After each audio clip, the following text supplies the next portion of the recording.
Your Eminence, Metropolitan Joseph, Your Grace, Bishop Maxim,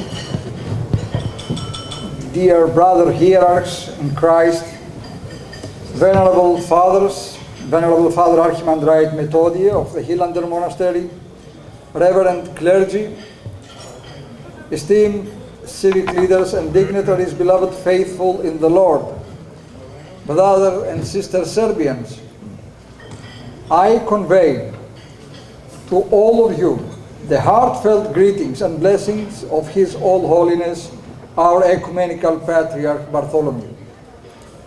The people of Serbia and the Orthodox Church of Serbia are very dear to His All Holiness. There has been a special bond of brotherhood between the Serbian Orthodox and the Greek Orthodox communities throughout these many years.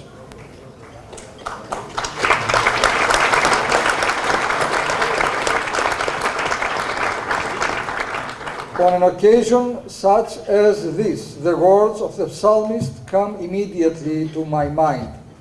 It's the words where say, "Behold, how good and how pleasant it is for brethren to dwell together in unity."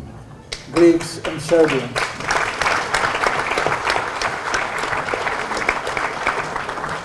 We rejoice in the long and close relationship between the Mother Church of Constantinople and the Patriarchate of Serbia.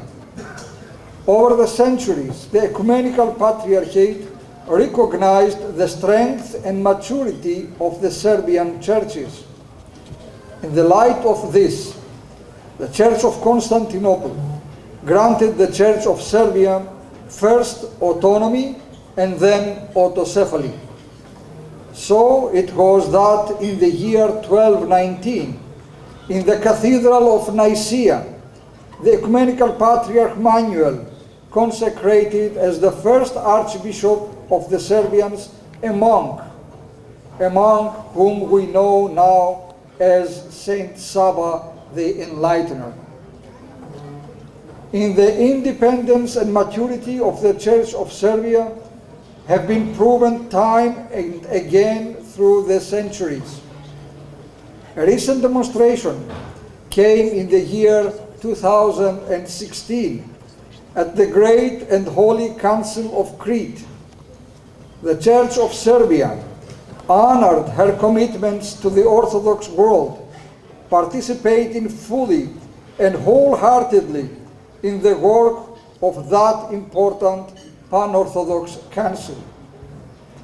His All Holiness extends grateful congratulations to His Holiness, Patriarch Irinei, and to all the hierarchy of the Church of Serbia for their brotherly dedication and faithfulness. Truly, it is good and pleasant and spiritually beneficial for brethren to dwell together in unity. This unity has been manifested in many ways through the years.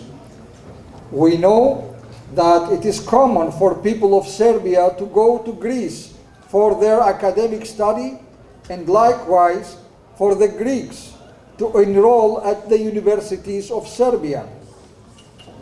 The people of Greece and Serbia have historically had strong diplomatic relationships as well.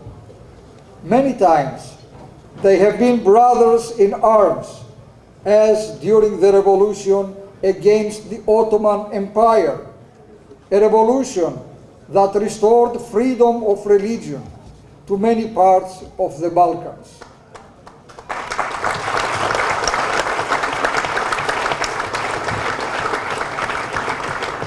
More recently, the Greek state supported the Serbian people in their conflicts and sufferings in the 1990s following the breakup of Yugoslavia.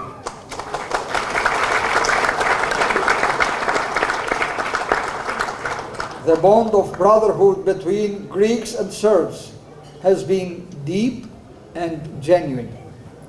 Over the past 800 years, the Serbian people have served the Lord Jesus Christ bravely. Through many challenges and difficulties, the Church of Serbia and her patriarchs have fought the good faith, have run the race, and kept the faith pure and undefiled. In this world, better brothers and sisters can hardly be found than we have in the Serbian people.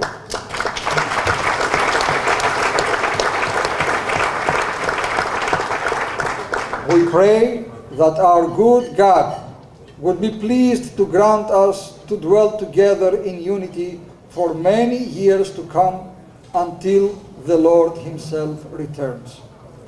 Through the intercessions of the Most Holy Mother of God and of Saint Sava the Enlightener of the Serbian people and of all the saints, may our brotherly love and cooperation continue and grow for the glory of God and for the building up of the Church. May the Lord bless your celebrations this day and forever. Amen.